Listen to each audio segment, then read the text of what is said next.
भावातीतं गगनसदृशं तत्त्वमस्याधिलक्ष्यम् एकं नित्यं विमलमचलं सर्वधी साक्षिभूतं भावातीतं त्रिगुणरहितं सद्गुरुं तं नमामि। ॐ मार्गाय प्रतिबोधितां भगवता नारायणेन स्वयं व्यासेन व्यथितां पुराणं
શાસ્ત્રોમાં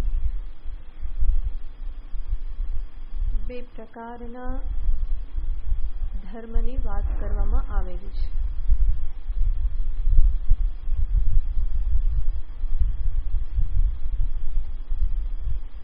એક છે પ્રવૃત્તિ લક્ષણ ધર્મ અને બીજું છે નિવૃત્તિ લક્ષણ ધર્મ. સમગ્ર ગીતા શાસ્ત્ર આ બે ધર્મની વાત કરે છે. માત્ર ગીતા શાસ્ત્ર નહીં, સમગ્ર વેદ શાસ્ત્ર પણ આ જ બે ધર્મની વાત કરે છે અને એ જ વાત ભગવદ્ ગીતામાં પણ કરવામાં આવેલી છે. ભગવદ્ ગીતાની પૂર્વ ભૂમિકામાં ભગવાન શંકરાચાર્યજી મહારાજ કહે છે, નિવૃત્તિ લક્ષણો ધર્મ પ્રવૃત્તિ લક્ષણ ધર્મ દ્વિવિધો હિ વેદોક્ત ધર્મ. વેદોક્ત ધર્મ આ બે પ્રકારનો છે. એક પ્રવૃત્તિ લક્ષણ અને બીજો નિવૃત્તિ લક્ષણ.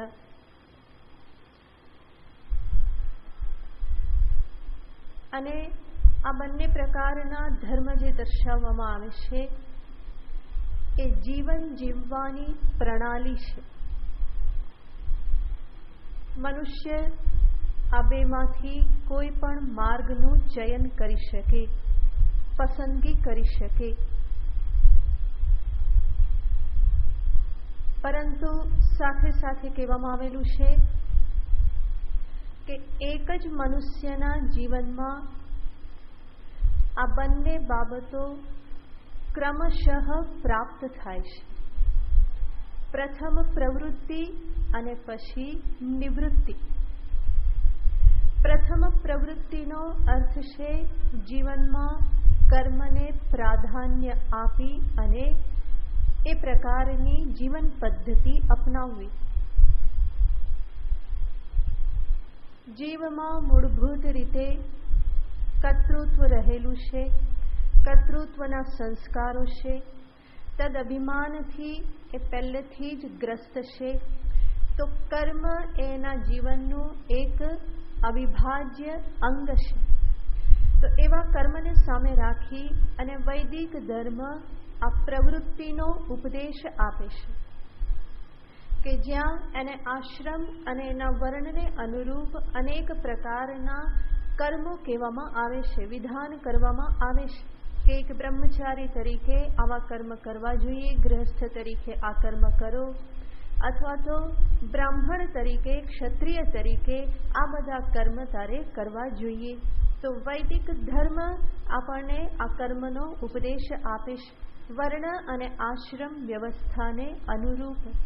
અને એવા જે કર્મ કે જે કર્મ વસ્તુતઃ જોઈએ તો બંધનને દ્રઢ કરનાર છે, પણ શાસ્ત્ર આપણને શીખવાડે છે કે કર્મ કેવી રીતે કરવા કે જેથી એ મુક્તિનું સાધન બને, ચિત્ત શુદ્ધિ દ્વારા એ મુક્તિનું સાધન બને. તો એવી રીતે આત્મજ્ઞાનનો જિજ્ઞાસુ કે અધ્યાત્મ પથનો યાત્રી જે છે એ પોતે પણ કર્મ કરે છે, પોતાના સર્વ કર્તવ્યોને નિભાવે છે, પરંતુ કર્તવ્યને એ એવી રીતે નિભાવે છે કે જેથી કરીને એ કર્તવ્યનું પાલન એના માટે નવા બંધન ઊભા કરતું નથી, બલકી જે છે એને પણ ક્ષીણ કરે છે. તો આવી રીતે કર્મ કરતા શીખવાડે છે. તો એક સાધકના જીવનમાં પણ સ્વયંની ચિત્ત શુદ્ધિને અર્થે આવી કર્મ સાધના જે છે એ અનિવાર્ય બની રહેશે. અને એ પ્રમાણે જીવનમાં કર્મને પ્રાધાન્ય અપાય છે એ કહેવાય છે પ્રવૃત્તિ લક્ષણ ધર્મ, કે જેને દર્શાવવા માટે વેદનો મોટો ભાગ પ્રવૃત્ત છે, જેને કર્મકાંડ કહેવામાં આવે છે, કે જે અનેક પ્રકારના કર્મોનું વિધાન કરે છે કર્તવ્ય કર્મ રૂપે. અને કદાચ અત્યારે આપણે એ કર્મો ન લઈએ તો પણ એક સાધક તરીકે જે પણ મને કૌટુંબિક સામાજિક જે પણ ફરજ પ્રાપ્ત થયેલી છે એનું હું પાલન કરું, અને એનું પાલન કરવા ઉપરાંત હું કેટલાક કર્મો એવા કરું કે જ્યાં મારો પોતાનો કોઈ સ્વાર્થ ના હોય. કર્તવ્યનું પણ પાલન કરું, સાથે સાથે જીવનમાં કેટલાક નિષ્કામ કર્મોને પણ હું સ્થાન આપું કે જ્યાં મારે હિસાબ કરવાનો ન હોય કે આનાથી મને શું મળશે. અને જ્યારે એવો હિસાબ એ ન કરે તો એના દ્વારા એને ચિત્તની શુદ્ધિ પ્રાપ્ત થાય છે. તો ચિત્ત શુદ્ધિ એ આત્મજ્ઞાનની પ્રાપ્તિને અર્થે આવશ્યક છે. તો પ્રવૃત્તિ લક્ષણ ધર્મ કે જેના દ્વારા આત્મજ્ઞાન પ્રાપ્તિ માટેની યોગ્યતા મેળવવાની છે, એ યોગ્યતા આ કર્મ સાધના દ્વારા પ્રાપ્ત થાય છે. અને એ પ્રકારની યોગ્યતા પ્રાપ્ત થઈ તો પછી આગળ શાસ્ત્ર ઉપદેશ આપે છે કે હવે તું શાંતિથી બેસી અને આત્મચિંતન માટે પ્રવૃત્ત થા. કોઈ અહીંયા પ્રશ્ન કરે કે શાસ્ત્રમાં કર્મનું આટલું બધું ગાન કરવામાં આવ્યું છે, આટલું બધું મહત્વ દર્શાવવામાં આવ્યું છે, તો કર્મ ક્યારેય છોડવાના જ ના હોય, હંમેશા કરતા રહેવાના હોય. વાત સાચી છે, પરંતુ ભગવાને પગ આપ્યા છે માટે હંમેશા ચાલતા જ રહેવું જોઈએ એવું આપણે કહી શકીએ નહીં. જ્યારે આવશ્યકતા હોય ત્યારે જરૂર ચાલવાનું છે, પણ પગ આપ્યા છે એની સાથે નિદ્રા પણ આપેલી છે, તો વિશ્રામ પણ કરવો જોઈએ. પગને વાળવાની સંભાવના પણ શક્યતા પૂરી આપેલી છે ઘૂંટણથી, માટે પગ વાળીને બેસતા પણ આવડવું જોઈએ. તો આવશ્યકતા છે ત્યાં સુધી જરૂર ચાલવાનું છે, પણ જ્યારે આવશ્યકતા નથી તો શાંતિથી બેસતા પણ આવડવું જોઈએ. તો ભગવાન હંમેશા જે પણ ઉપદેશ આપે છે એક સર્વાંગી ઉપદેશ હોય છે, કોઈ એકાંગી ઉપદેશ ક્યારેય પણ આપણા શાસ્ત્ર આપતા નથી. શાસ્ત્ર ક્યારેય એવું કહેતા નથી કે જીવનભર કર્મ કરતા રહો, અથવા તો ક્યારેય એવું કહેતા નથી કે કર્મનો ત્યાગ કરી અને જીવનભર બેઠા રહો. શાસ્ત્ર ક્યારેય એવું કહેતું નથી કે પ્રવૃત્તિ જ શ્રેષ્ઠ છે અથવા તો નિવૃત્તિ જ શ્રેષ્ઠ છે, પરંતુ આ બંનેને અધિકારીને અનુરૂપ એનો ઉપદેશ આપવામાં આવે છે. કોને શેની આવશ્યકતા છે એના આધારે એની શ્રેષ્ઠતાનો નિશ્ચય થાય છે. તો આ અધ્યાયમાં પણ ભગવાન કૃષ્ણચંદ્રએ 5મા અધ્યાયના પૂર્વના શ્લોકોમાં વિસ્તારથી કર્મયોગનું નિરૂપણ કર્યું હતું. અને એમાં દર્શાવેલું હતું કે યોગિનઃ કર્મ કુર્વંતિ સંગમ ત્યક્ત્વા આત્મશુદ્ધયે. યોગીઓ આત્મશુદ્ધિને અર્થે કર્મ કરે છે. કાયેન મનસા, એ કાયા, મન, વાણી આ બધાથી શું કરે છે? કર્મ કરે છે. કેવી રીતે? પદ્મપત્રમિવાંભસા, આસક્તિથી રહિત થઈને, એનાથી લેપાયા વગર. તો આવી રીતે કર્મનું નિરૂપણ કર્યું. કર્મનું નિરૂપણ કર્યા પછી ભગવાને આત્મ સ્વરૂપનું નિરૂપણ કર્યું. જ્ઞાનીના નિરૂપણ દ્વારા આત્માનું અકર્તા, અભોક્તા, અસંગ, વ્યવહારાતીત, કર્મફળથી પર એવું જે સ્વરૂપ જે છે એનું ભગવાને નિરૂપણ કર્યું. અને હવે પછી ભગવાન દર્શાવવા માગે છે કે આ સ્વરૂપને પ્રાપ્ત કરવાને અર્થે, આ જ્ઞાન પ્રાપ્ત કરવાને અર્થે શું કરવું જોઈએ. તો એના માટેના સોપાન ભગવાન દર્શાવે છે. કર્મયોગથી જે અધિકારી યોગ્ય બની ગયેલો છે એના માટે હવે પછીનો શ્લોક ભગવાન દર્શાવે છે કે હવે એણે ધીમે ધીમે આત્મચિંતન તરફ વળવાનું છે. નિવૃત્તિને પોતાના જીવનમાં પ્રાધાન્ય આપી અને પોતાનો મોટાભાગનો સમય જે આ આત્મ સ્વરૂપના શ્રવણ, મનન, નિધિધ્યાસનમાં લગાવે એવા સાધકોનું નિરૂપણ કરે છે અને કહે છે કે એવી વ્યક્તિ મોક્ષને પામે છે. તો સમગ્ર શાસ્ત્રનું પરમ પ્રયોજન છે કે દરેક જીવને મોક્ષ સુધી પહોંચાડવું. અને આશ્ચર્યની વાત એ છે કે જે મોક્ષ સુધી શાસ્ત્ર પહોંચાડવા માંગે છે એ મોક્ષ મારા આત્માનું સ્વરૂપ જ છે. પણ સ્વરૂપ જ હોવા છતાં પણ વિક્ષેપ, આવરણ, અન્ય અશુદ્ધિઓ એટલી બધી અંતરમાં છે કે જે બધાને સાફ કરતાં કરતાં એવું લાગે કે મોક્ષ તો જાણે બહુ દૂરની વાત છે, કેટલું બધું કરવાનું પછી મોક્ષને પામીએ. વાસ્તવિકતા છે કે મોક્ષ મારું પોતાનું જ સ્વરૂપ છે, આત્માનું સ્વરૂપ છે નિત્ય મુક્ત હોવું, કે જે આત્મ સ્વરૂપમાં બંધનનો સ્પર્શ ક્યારેય પણ સંભવ નથી. તો નિત્ય મુક્ત એવું આત્મ સ્વરૂપ હોવા છતાં પણ એની પ્રાપ્તિ માટે ઘણી લાંબી યાત્રા કરવાની રહેશે.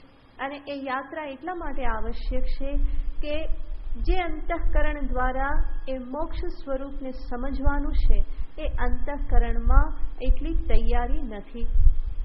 જે અરીસામાં મારે મારા પ્રતિબિંબને જોવાનું હોય એ અરીસો જો શુદ્ધ ન હોય તો પ્રતિબિંબ દેખાય નહીં. અને અરીસા ઉપર કેવા પ્રકારની અશુદ્ધિ છે એના આધારે એને કેવી રીતે સાફ કરવું એ નિશ્ચય થતો હોય છે. સામાન્ય ધૂળ લાગેલી હોય, કપડાથી લૂછી નાખો, નીકળી જાય. બીજા ડાઘા લાગેલા હોય તો ન્યૂઝપેપરથી ઘસઘસ કરવું પડે. બીજા કોઈ વિશેષ ડાઘા લાગેલા હોય તો એના માટે ફરી પાછું કંઈક બીજું લગાવવું પડે કે જેનાથી એ બધી શુદ્ધિ થાય. તો આ બધી શુદ્ધિ થાય ત્યાર પછી મારું પ્રતિબિંબ હું એમાં સ્પષ્ટ રૂપે જોઈ શકું. તો પ્રયત્ન કરવો પડે છે અરીસાની શુદ્ધિ માટે. શુદ્ધિ થઈ તો પછી પ્રતિબિંબ મારું દેખાય એના માટે મારે કોઈ પ્રયત્ન કરવો પડતો નથી. પછી તો સ્થિતિ એવી છે કે હું ના ઈચ્છું તો પણ એ દેખાવાનું જ છે. તો અહીંયા પણ એવું જ કંઈક છે. અંતઃકરણ જે છે એ અરીસો છે આત્મ સ્વરૂપને જોવા માટેનો. પરંતુ એના ઉપર જે અશુદ્ધિઓ છે એ અશુદ્ધિઓના કારણે આત્મ સ્વરૂપ સ્પષ્ટ રૂપે જણાતું નથી. ભગવાન અહીંયા શ્લોકમાં કહે છે જ્ઞાન નિર્ધૂત કલ્મષાહ, જે કેવા છે જ્ઞાન દ્વારા જેના સર્વ કલ્મશ અશુદ્ધિઓ નિવૃત્ત થઈ ગયેલી છે એવી વ્યક્તિ ગચ્છંતી અપુનરાવૃત્તિ, એ અપુનરાવૃત્તિને પામે છે. અપુનરાવૃત્તિનો અર્થ છે પુનરાવૃત્તિ એટલે પાછું આવવું, અને અપુનરાવૃત્તિ એટલે પાછું આવવું નહીં. ફરી એણે દેહ ધારણ કરી જન્મ લેવો પડતો નથી. અપુનરાવૃત્તિ ફરી આવવું પડતું નથી. અને પુનરાવૃત્તિ એટલે ફરી ફરીને જન્મ ધારણ કરવો. પુનરપી જનનમ પુનરપી મરણમ, આ જે ચક્ર જે છે એમાંથી એ મુક્ત થાય છે. કોણ મુક્ત થાય છે? જ્ઞાન નિર્ધૂત કલ્મષાહ, જ્ઞાન વડે જેના સર્વ કલ્મશ, સર્વ પાપ, સર્વ અશુદ્ધિ ધોવાઈ ગયેલા છે. તો અંતઃકરણમાં જે મલ રહેલ છે, અશુદ્ધિ રહેલ જે છે એ વિવિધ પ્રકારની અશુદ્ધિ છે. અને વિવિધ પ્રકારની અશુદ્ધિને દૂર કરવા માટેના ઉપાયો પણ શાસ્ત્ર વિવિધ પ્રકારના દર્શાવે છે. જેમ આપણે હમણાં જોયું એમ અરીસા પરની ધૂળ માત્ર કપડું લગાવવાથી દૂર થાય, પરંતુ એના ઉપર તેલના ડાઘા પડ્યા હોય તો એ કપડાથી નહીં જાય, એના માટે બીજો ઉપાય કરવો પડે. એવી રીતે આપણા અંતરમાં એક તો કર્મ મલ રહેલ છે.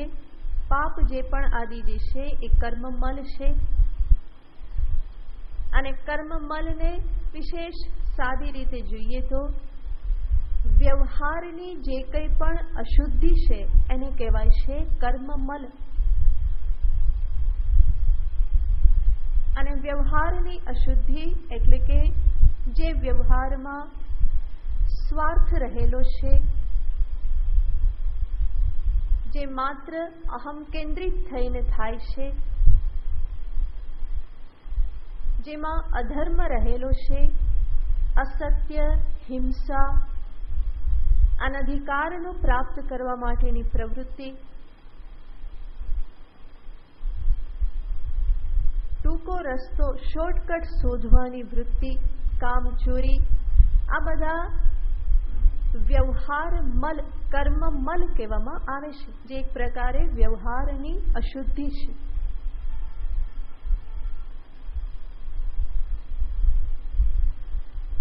બીજું રાગ દ્વેષ આદિ જે છે એને વાસના મલ કહેવામાં આવે છે. વાસના એટલે કે સંસ્કારો, જે પૂર્વના સંસ્કારો હૃદયમાં સંચિત થયેલા અંતરમાં, એ બધાને વાસના મલ કહેવામાં આવે. એ જ અંતઃકરણની ચંચળતા એને કહેવામાં આવે છે વિક્ષેપ મલ, વિક્ષેપરૂપી અશુદ્ધિ.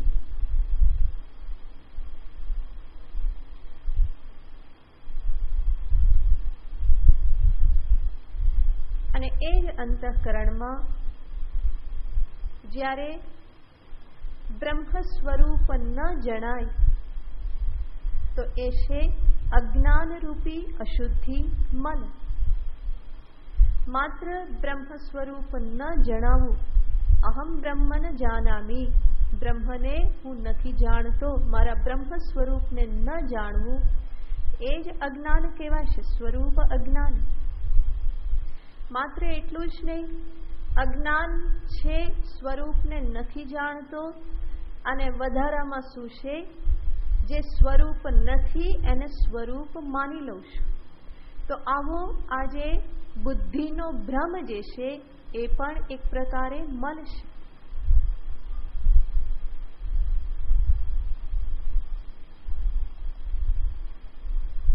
અને સામાન્ય રીતે આ સર્વ પ્રકારની અશુદ્ધિ દરેકમાં રહેલી હોય છે. અને માટે દરેક સાધકે શાસ્ત્રમાં દર્શાવેલા શુદ્ધિ માટેના દરેક ઉપાયોને જીવનમાં સ્થાન આપવું પડે છે. આધ્યાત્મિક સાધનાનો પ્રારંભ થાય છે વ્યવહાર શુદ્ધિથી.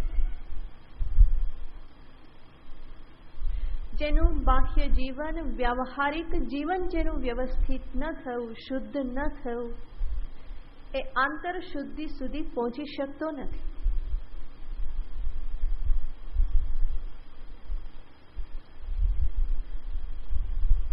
તો સૂક્ષ્મ અશુદ્ધિને દૂર કરવા માટે પહેલા તો સ્થૂલ અશુદ્ધિને દૂર કરવી પડે.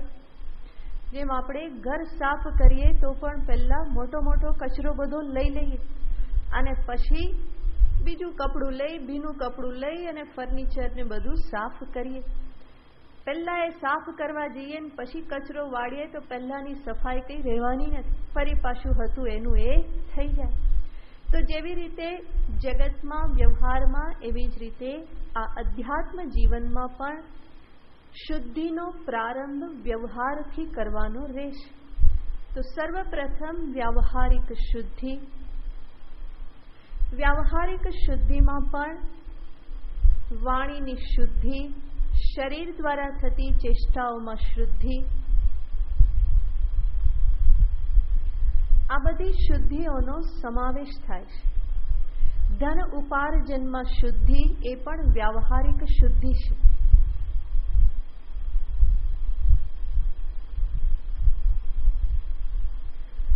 ધન શુદ્ધિ, અન્ન શુદ્ધિ, મન શુદ્ધિ, આ બધું સંકળાયેલું છે.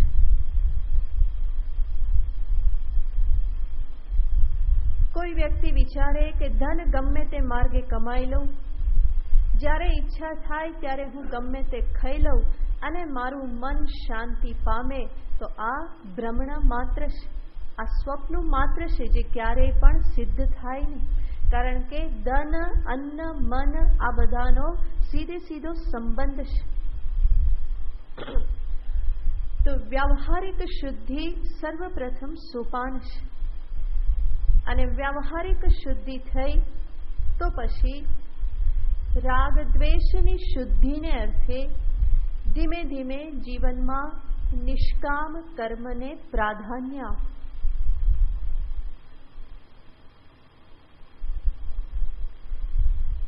જે પણ કર્તવ્ય નિભાવવું, જે પણ કર્મ કરવું, એમાં ધીમે ધીમે ઈશ્વરને સ્થાન આપવું, નિષ્કામતાને સ્થાન આપવું, કે જેનાથી રાગ દ્વેષના સંસ્કાર જે છે એ બધા શિથિલ થતા જાય. તો વાસના મલની શુદ્ધિ આ નિષ્કામ કર્મથી, અથવા તો જેને ભગવાન કૃષ્ણ કર્મયોગ શબ્દથી દર્શાવે છે, એનાથી થાય છે. એના ઉપરાંત ભગવત ભક્તિ પણ રાગ દ્વેષને ક્ષીણ કરે છે.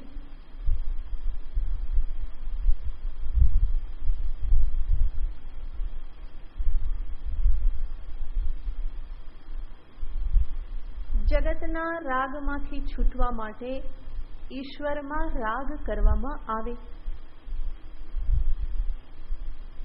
રાગ આસક્તિ આ જે અંતરની સહજ લાગણી ભાવના જે છે એને જગતના નામરૂપમાંથી હટાવી અને ઈશ્વરના નામરૂપમાં જોડવામાં આવે. તો ભગવત ભક્તિ પણ એનો ઉપાય છે.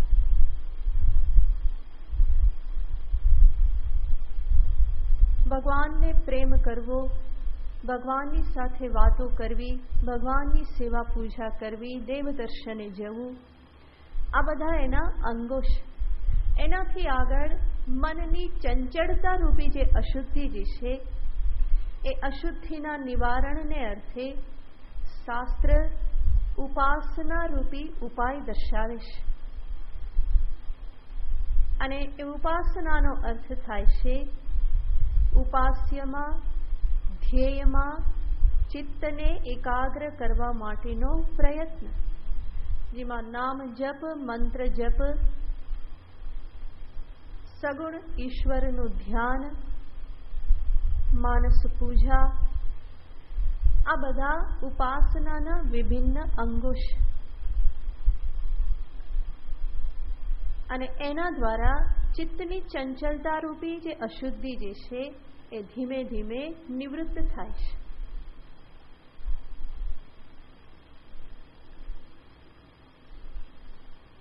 અને ઉપાસના દ્વારા મન એકાગ્ર થયું તો એને આગળ આત્મચિંતનને અર્થે પ્રવૃત્ત કરવામાં આવે.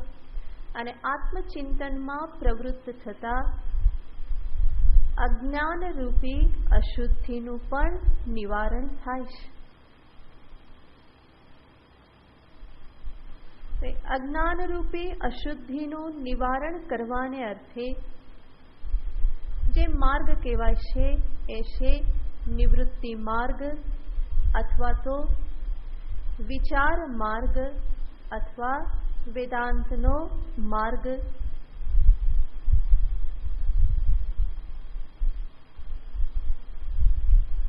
તો એ જે સાધના જે છે એનું સ્વરૂપ ભગવાન આ શ્લોકમાં દર્શાવી રહેલા છે. આત્મજ્ઞાનની સાધનાનું સ્વરૂપ, જેમાં ભગવાન કહેશે તદ્બુદ્ધયઃ તદાત્માનઃ તન્નિષ્ઠાઃ તત્પરાયણાઃ. આ 4 શબ્દ ભગવાન વાપરી જ્ઞાન સાધના અને જ્ઞાન સાધન આ બંનેનું નિરૂપણ કરે છે.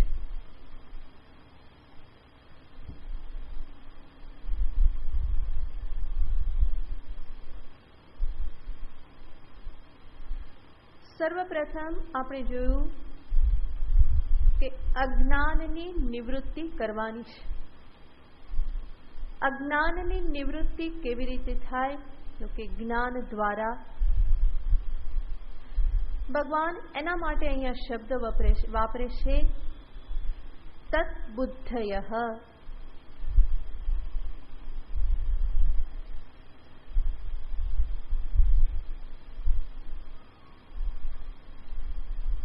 ભગવાન કહેશે કે આ સાધનાને અર્થે, આ માર્ગે ચાલવાને અર્થે સર્વપ્રથમ શું કરવું પડશે?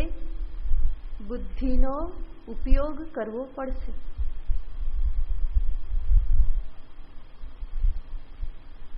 મનુષ્ય વ્યવહારમાં, ધન કમાવામાં બધે પોતાની બુદ્ધિનો ખૂબ ઉપયોગ કરે છે.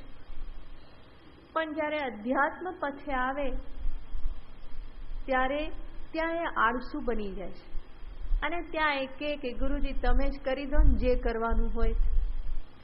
પણ ભગવાન કહેશે કે એવું નહીં ચાલે.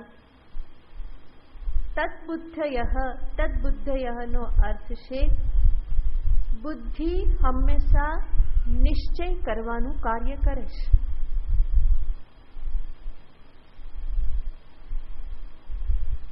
તો ભગવાન કહેશે કે આત્મ સ્વરૂપના ચિંતનમાં બુદ્ધિને લગાવો અને બુદ્ધિપૂર્વક વિચાર કરી અને આત્મ સ્વરૂપનો નિશ્ચય કરો.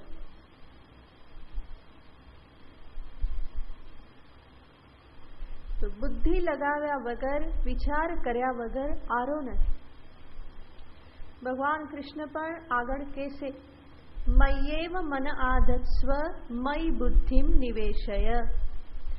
ભગવાન કૃષ્ણ કહેશે કે હું વધારે માગતો નથી, તારી પાસે બે જ વસ્તુ માગું છું. જગતના ઘણા બધા વિષયો છે, ઘણું બધું છે, પરંતુ મારે બીજું કંઈ જોઈતું નથી. તારી પાસેની આ બે વસ્તુ તું મને આપી દે. તારું ઘર તારી પાસે રાખ, પરિવાર તારી પાસે રાખ, ધન તારી પાસે રાખ, બધું તારી પાસે રાખ, પણ મને શું આપ? તારી બુદ્ધિ આપી દે, તારું મન આપી દે. બહુ ચાલાક ખરો ને? બે વસ્તુમાં બધું માગી લે. મનુષ્ય એટલે એનું મન ને એની બુદ્ધિ જ છે. એ બેને હટાવી દેવા તો આ ખોખલું શરીર તો કંઈ છે જ નહીં. તો બે વસ્તુ માગી અને કૃષ્ણ આમ તો બધું જ માગી લેશ.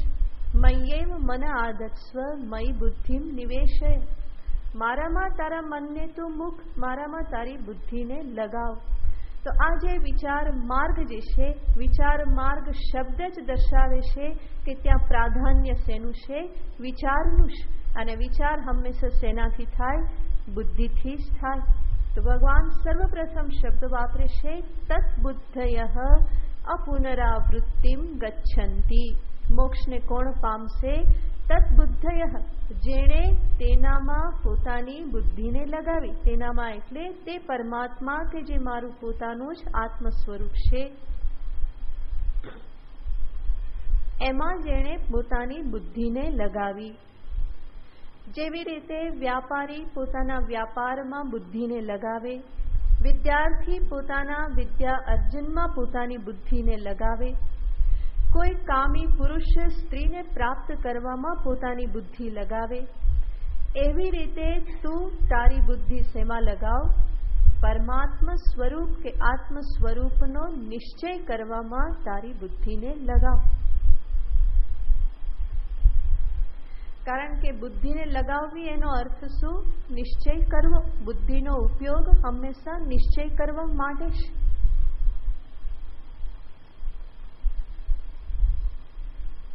પણ અહીંયા જોઈએ તો મનુષ્ય પોતે જાતે જાતે બુદ્ધિ લગાવી અને નિશ્ચય કરી શકવાનો નથી. અહીંયા એને બુદ્ધિને કેવી રીતે લગાવવી એ દર્શાવનાર કોઈ આચાર્યની જરૂર પડે છે. તો આડકતરી રીતે ભગવાન અહીંયા દર્શાવે છે કે આ આત્મ સ્વરૂપનો નિશ્ચય કરવાને અર્થે વેદાંત શાસ્ત્રનું ગુરુ મુખેથી શ્રવણ કર અને શ્રવણ દ્વારા બુદ્ધિમાં નિશ્ચય લાવ.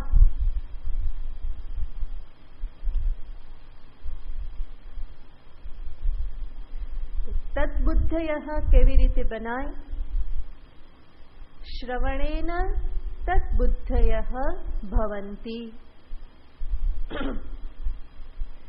શ્રવણ દ્વારા, શાસ્ત્રના શ્રવણ દ્વારા. માત્ર શાસ્ત્રને ઘરમાં વસાવી લેવાથી નિશ્ચય નહીં થાય, જાતે વાંચી લેવાથી પણ નિશ્ચય નહીં થાય, પરંતુ એનું હંમેશા શ્રવણ કરવું પડે છે. માટે જ શાસ્ત્રને શ્રુતિ કહેવામાં આવે છે, કે જેને સાંભળવી પડે છે. શ્રવણ વગર શાસ્ત્રના રહસ્યોનું ઉદ્ઘાટન થવું અસંભવ છે. તો સર્વપ્રથમ ભગવાન સાધન દર્શાવે છે. આત્મજ્ઞાન પ્રાપ્તિ માટેનું પ્રથમ સાધન છે વેદાંત શાસ્ત્રનું ગુરુ મુખેથી શ્રવણ. એવી રીતે શ્રવણ કરી અને તું આત્મનિશ્ચયવાન થા. આત્મ સ્વરૂપનો નિશ્ચય તારી બુદ્ધિમાં પ્રાપ્ત કર. શું નિશ્ચય કરવાનો છે?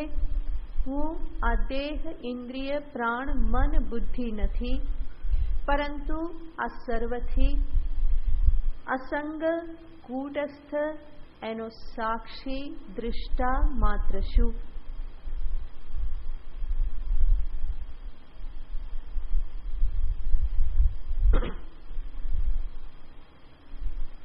અને આ ચિંતન કરવાને અર્થે સ્વાભાવિક જ ચિત્તની શુદ્ધિ, સાપેક્ષ નિવૃત્તિ આ બધાની આવશ્યકતા રહેશે. ભાગતા ભાગતા ભાગતા ભાગતા હું અસંગ છું, કૂટસ્થ છું, આ પ્રમાણેનો નિશ્ચય બુદ્ધિમાં થઈ શકે નહીં. આ શબ્દોનું રટણ જરૂર કરી શકાય, પરંતુ શબ્દનો જે અર્થ જે છે એ અર્થનું ઉદ્ઘાટન, એ સંદર્ભનો નિશ્ચય જે છે એ કરવા માટે તો બીજું બધું રોકી અને માત્ર બુદ્ધિને ચલાવવી અને સત્યને જોવું પડે છે.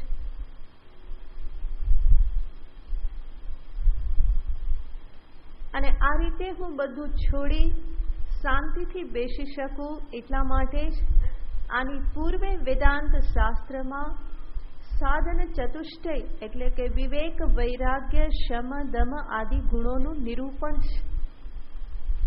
ઘણી વખત સાધકો પ્રશ્ન કરતા હોય છે કે બ્રહ્મ તો મારું સ્વરૂપ જ છે, આત્મ સ્વરૂપ જ છે, તો એને જાણવામાં શાસ્ત્ર આટલું મોટું લિસ્ટ શા માટે આપે છે? સીધે સીધું કેમ ના બતાવી દે કે તું આત્મા બ્રહ્મ જ છે, અયમ આત્મા બ્રહ્મ ઉપદેશ તો આપી દીધો. હવે આ બધું લિસ્ટ બતાવવાની શું જરૂર છે? એ જરૂર એટલા માટે છે કે નહીં તો અયમ આત્મા બ્રહ્મ એ શબ્દ માત્ર જ બની રહેશે. અયમ આત્મા બ્રહ્મ જે સત્યને ઉદ્ઘાટિત કરવા માંગે છે એ સત્ય ઉદ્ઘાટિત નહીં થાય. તું પણ એ વાક્યનું જીવનભર રટણ કરતો રહીશ અને સાથે સાથે રડતો પણ રહીશ. કોણ રડે છે? તો કે બ્રહ્મ રડે છે. તો આ પ્રમાણે જીવન એમને એમ જ પૂરું થઈ જાય. બ્રહ્મદેવ રડતા રડતા જ મૃત્યુને પામશે ને ફરી પાછા જન્મ પણ પામશે.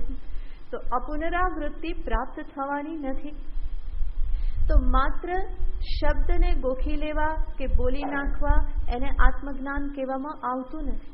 પણ શબ્દ જે કહેશે એ શબ્દનો અર્થ મારા અંતરમાં સ્ફુરિત થાય, એના સંદર્ભનો એ અર્થ નિશ્ચય મારી બુદ્ધિમાં પ્રાપ્ત થાય તો એને જ જ્ઞાન કહેવામાં આવે છે. અને આવું જ્ઞાન પ્રાપ્ત કરવાને અર્થે થોડું શાંતિથી બેસી અને વિચાર કરવો આવશ્યક બની રહેશે. અને એના અર્થે વિવેક, વૈરાગ્ય, શમ, દમ આ ગુણોની આવશ્યકતા છે. કારણ કે એ નહીં હોય તો એ શાંતિથી બેસી શકવાનો નથી. સવારથી રાત સુધી એ ભાગતો જ રહેવાનો છે. અને એને થાય આત્મચિંતન પણ કેવી રીતે કરું? તો કે સવારે ચાલવા જઉં છું કે જોગિંગ કરું છું ને ત્યારે હું શું કરી લઈશ? અસંગોહમ અસંગોહમ અસંગોહમ કરી અને પટપટ પટપટ પટપટ કરતો રહે. તો એવી રીતે અસંગોહમ નિશ્ચય થઈ શકે નહીં. જિમ્નેશિયમમાં જાય અને કે ત્યાં હું વેદાંત ચિંતન કરી લઈશ તો એવા પ્રમાણે થવાનું નથી. એના માટે તો પગ વાળી, હાથ બાંધી, આંખો બંધ કરી વૃત્તિઓને બીજે બધેથી સમેટી અને શાંતિથી બેસવું પડે છે. તું તો રામ સુમર જગ લડને ને એ બધું છોડવું પડે છે. જગતના વિચારો, જગતમાં જે થતું હોય એ બધા પ્રત્યે ઉપેક્ષા કેળવી અને માત્ર સ્વરૂપમાં બુદ્ધિને કેન્દ્રિત કરવી પડે છે. તેરે ભાવે જો કરે ભલો બુરો સંસાર, નારાયણ તું બેઠ કે અપનો ભવન બુહાર. તો અહીંયા તો અંતે એ જ વિચારવું પડે છે, સંસારમાં જે થઈ રહ્યું છે બરાબર છે. અત્યારે મારું કાર્ય શું છે? હું મારા સ્વરૂપનો વિચાર કરું, મારી જાતને ઓળખવા માટે હું પ્રયત્ન કરું. તો આ રીતે આ શ્રવણ જે આચાર્ય જે ઉપદેશ આપે છે એને એકાગ્રતાપૂર્વક હું સાંભળી અને બુદ્ધિમાં એ હું નિશ્ચય કરું કે હું કોણ છું. તો આ જ મુખ્ય પ્રશ્ન છે, મૂળભૂત પ્રશ્ન છે, હું કોણ છું? અને એનો જવાબ વેદાંત શાસ્ત્રના શ્રવણ દ્વારા પ્રાપ્ત થાય છે. તો ભગવાન જ્યારે કહેશે તત્બુદ્ધયઃ, તો એનો અર્થ છે શ્રવણેન તત્બુદ્ધયઃ ભવંતિ.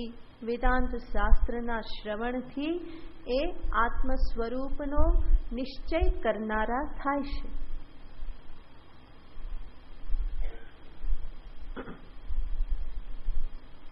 ત્યાર પછી ભગવાન શબ્દ વાપરે છે તદાત્માનઃ. તદબુદ્ધિ જે થયા એ જ પછી શું બને? તદાત્મા બને.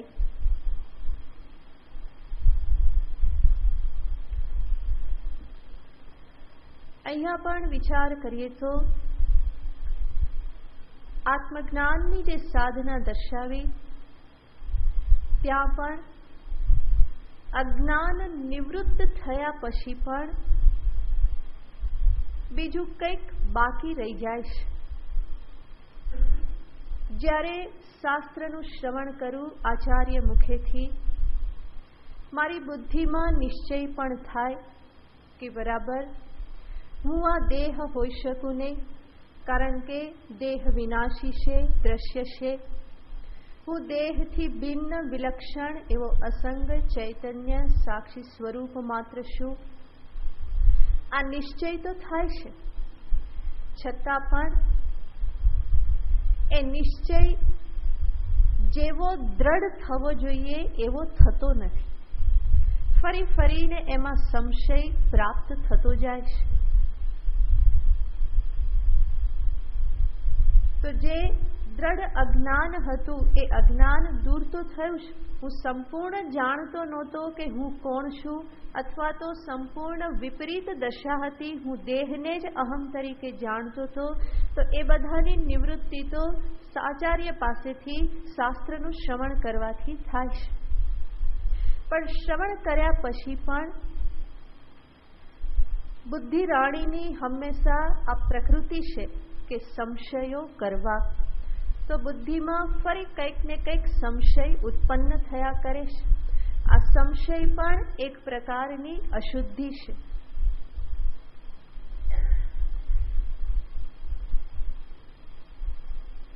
બુદ્ધિ ફરી બેઠી થાય અને કે શાસ્ત્ર કે સાચું કે મારો અનુભવ છે સાચું, કોને સાચું માનું? જ્યારથી સમજણો થયો ત્યારથી લાગે છે શું આ દેહ હું છું, કરતા હું છું, ભોગતા હું છું. અને હવે મને કહેવામાં આવ્યું કે તું દેહ નથી, તું કરતા નથી, તું ભોગતા નથી. શાસ્ત્ર કહેશે એને પણ હું ખોટું ઠેરવી શકું એમ નથી, મારા અનુભવની પણ હું ઉપેક્ષા કરી શકું એમ નથી. તો શાસ્ત્રનો ઉપદેશ, મારો અનુભવ, આ બંનેની વચ્ચે વિરોધ પ્રાપ્ત થતો રહેશે. અને ત્યારે શાસ્ત્ર જ મને બીજું સાધન દર્શાવે છે, જેને કહેવામાં આવે છે મનન. શ્રવણ પછીનું સાધન છે મનન.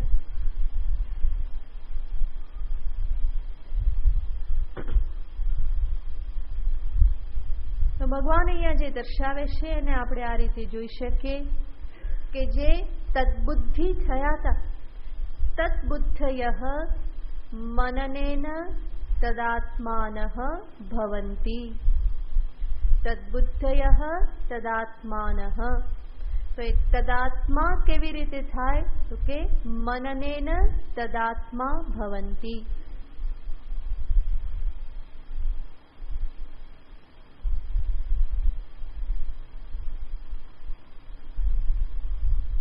અને મનનનો અર્થ થાય છે શાસ્ત્ર સંમત યુક્તિઓ દ્વારા બુદ્ધિને એક પક્ષમાં લઈ જવી.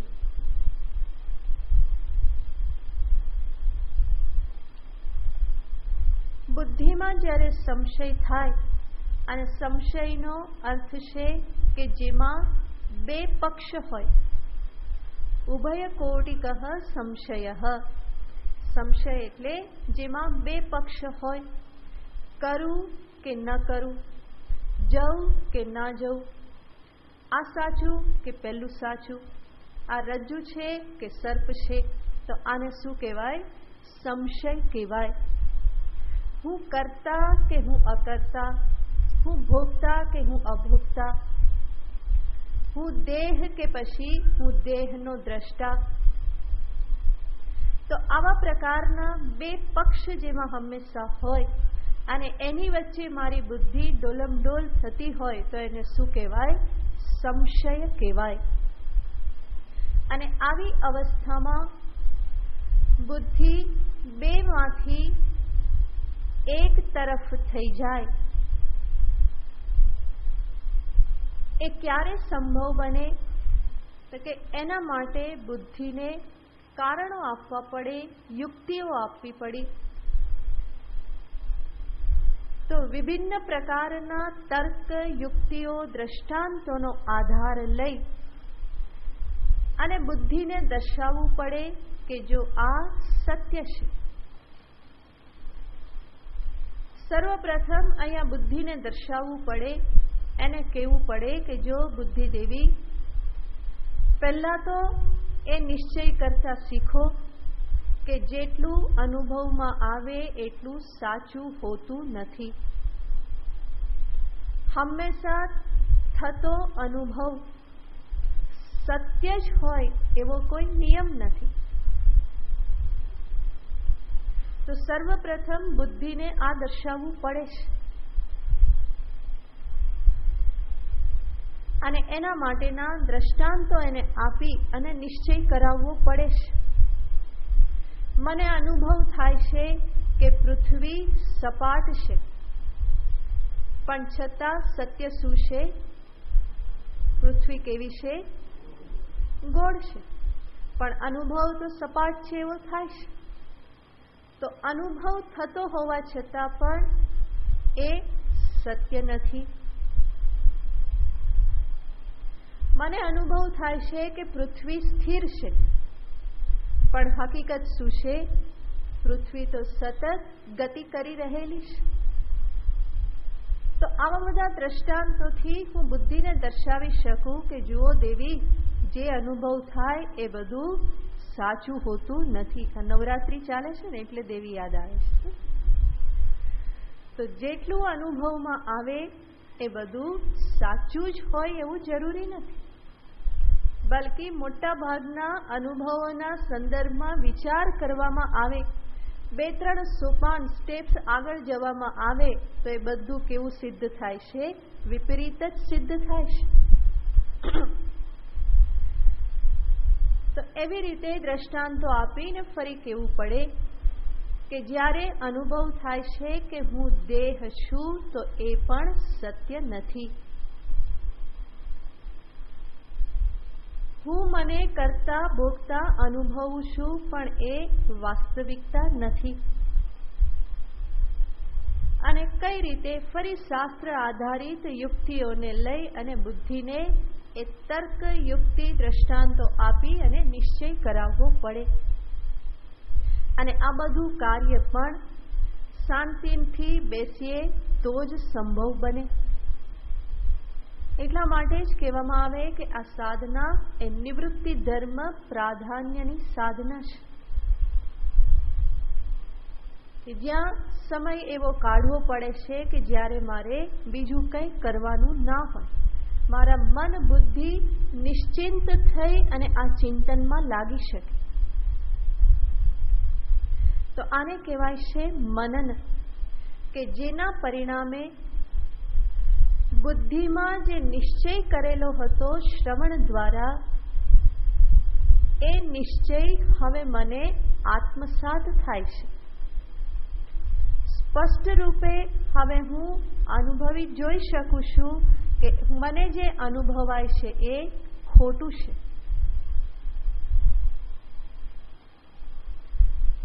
તો મનન દ્વારા હું શું બની રહું છું? તદાત્મા. હું મારા સ્વરૂપને તદ્રૂપે જ નિશ્ચય કરનારો બનું છું, કે જેમાંથી પછી મને કોઈ ડગાવી શકે નહીં. તો આ સંશયોની નિવૃત્તિ મનન દ્વારા થાય. શ્રવણેન તદ્બુદ્ધયઃ ભવન્તિ તે એવ તદ્બુદ્ધયઃ મનનેન તદાત્માનઃ ભવન્તિ. અને જે તદાત્મા થયા, તદાત્મા એટલે કે એ જ પરમ તત્વનો, પરમાત્માનો જ આત્મ સ્વરૂપે સ્પષ્ટ નિશ્ચય કરી લીધો. આટલું થયા પછી પણ હજુ એક અશુદ્ધિ અંતરમાં બાકી રહેશે. તમે જુઓ, અશુદ્ધિની કેટલી પરંપરા છે. અને શાસ્ત્ર કામ શું કરે છે? આ ધોવાનું જ કામ કરે છે. શાસ્ત્ર કહે છે કે નવું કંઈ મારે આપવાનું નથી, પરંતુ ઉપર બધું થોપેલું છે એ જ બધાને દૂર કરવાનું છે. તો આત્મ સ્વરૂપ તો સિદ્ધ જ છે, નિત્ય મુક્ત જ છે, પરંતુ એ સ્પષ્ટ અંતઃકરણમાં સ્પષ્ટ રૂપે જણાતું નથી. માટે અંતરના આ બધા પડડો જે છે એ પડડોને હટાવવાનું જ કામ શાસ્ત્ર કરે છે. તો અજ્ઞાનરૂપી અશુદ્ધિની નિવૃત્તિ શ્રવણ દ્વારા, સંશયરૂપી અશુદ્ધિની નિવૃત્તિ મનન દ્વારા. હજુ પણ અંતરમાં એક અશુદ્ધિ બાકી રહેશે, જેને શાસ્ત્રીય ભાષામાં કહેવામાં આવે છે વિપર્યય. વિપર્યય શબ્દનો અર્થ થાય છે સંસ્કારજન્ય વિપરીત ભાવના.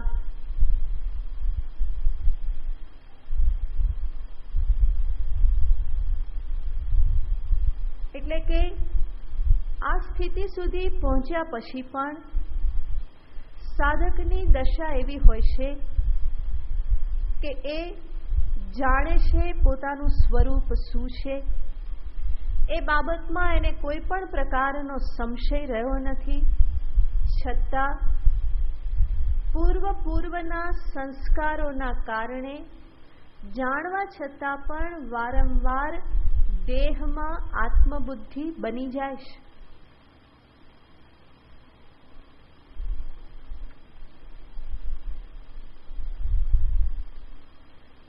અહીંયા સ્પષ્ટ આપણે જાણવાનું કે આ સ્થિતિમાં જે દેહાત્મ બુદ્ધિ બને, હું દેહ છું એ પ્રકારના જે બુદ્ધિ બને, એની પાછળ કોઈ અજ્ઞાન કે ભ્રમ રહેલા નથી, પરંતુ માત્ર ને માત્ર સંસ્કારને કારણે છે.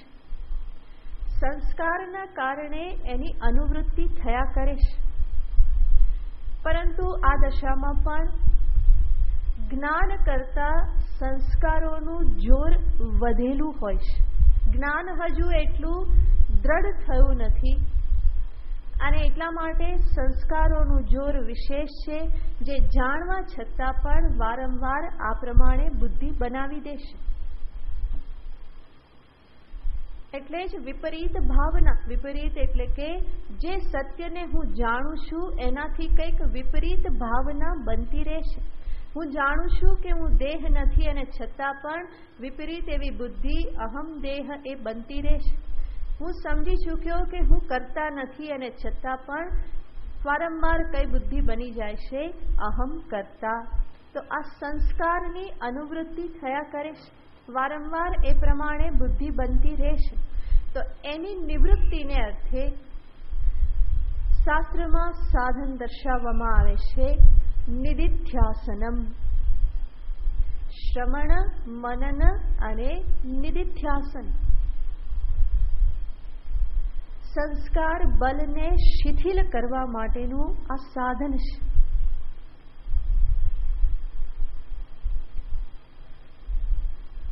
અને ભગવાન અહીંયા શબ્દ વાપરે છે તદાત્માનઃ, પછી કે છે તન્નિષ્ઠાઃ. એ લોકોની નિષ્ઠા શેમાં છે? તત્ એટલે કે બ્રહ્મ પરમાત્મામાં. પણ આ નિષ્ઠા કેવી રીતે બને છે? નિદિધ્યાસન દ્વારા. માટે આપણે વાક્ય લખી શકીએ તદાત્માનઃ એવ નિદિધ્યાસનેન તન્નિષ્ઠાઃ ભવન્તિ.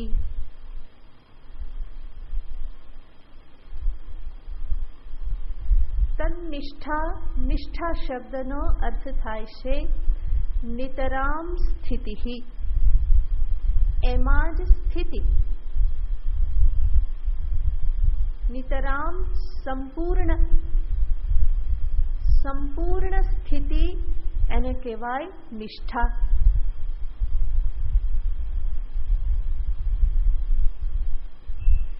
જેવી રીતે આપણે કહીએ કે આ કોણ છે? તો કે જપનિષ્ઠ. જપનિષ્ઠ એનો અર્થ શું? જે શું કર્યા કરે છે?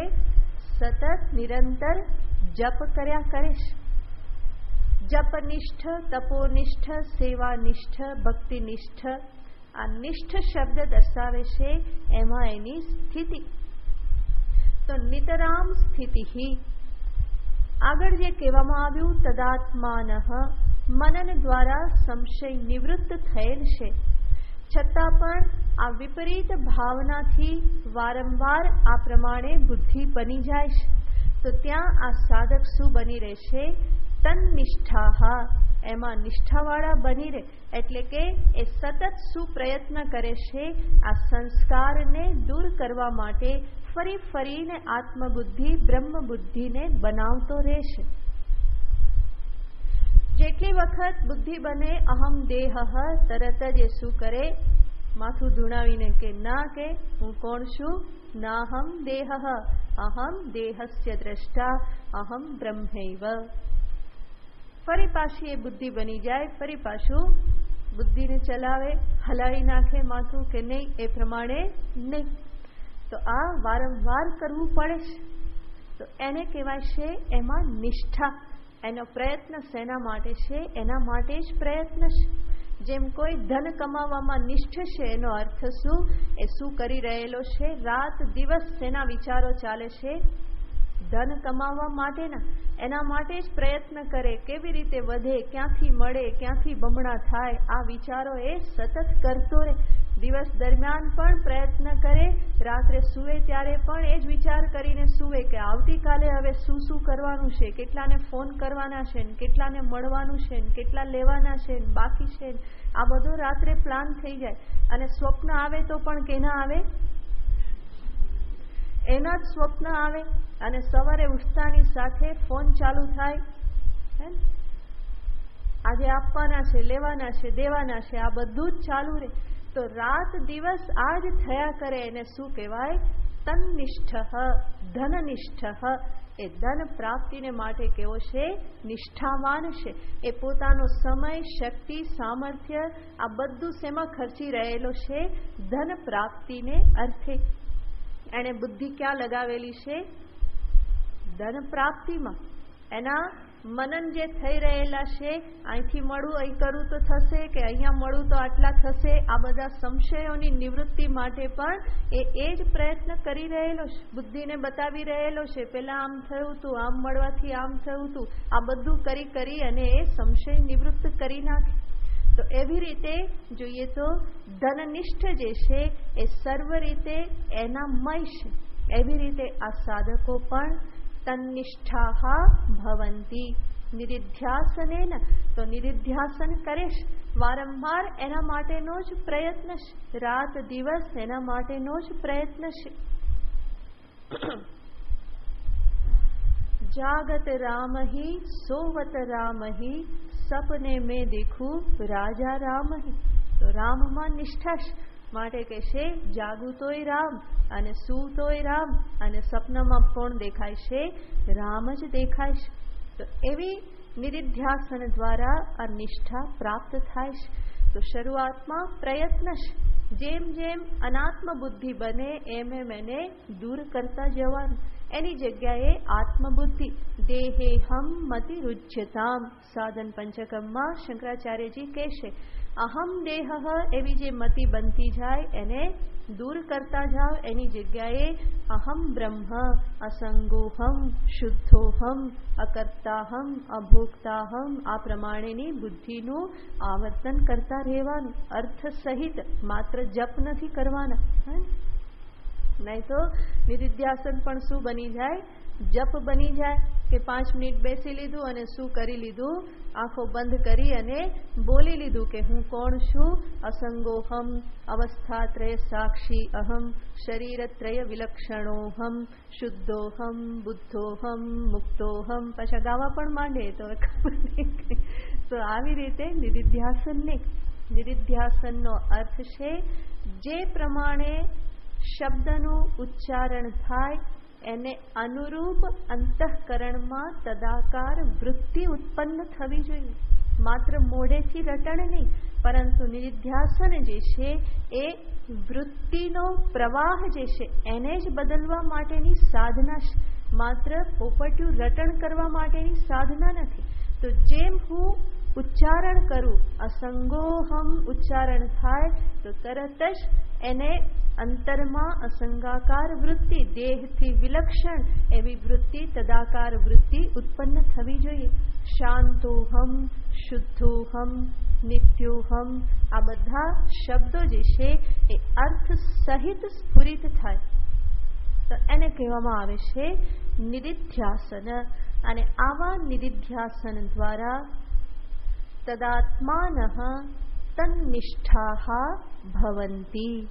એ તન્નિષ્ઠા બ્રહ્મનિષ્ઠ બની રહેશે.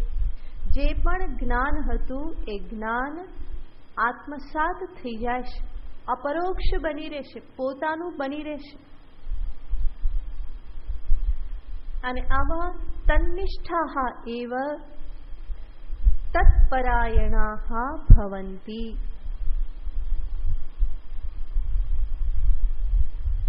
જે તન્નિષ્ઠ થયા એ જ તત્પરાયણ બની રહેશે.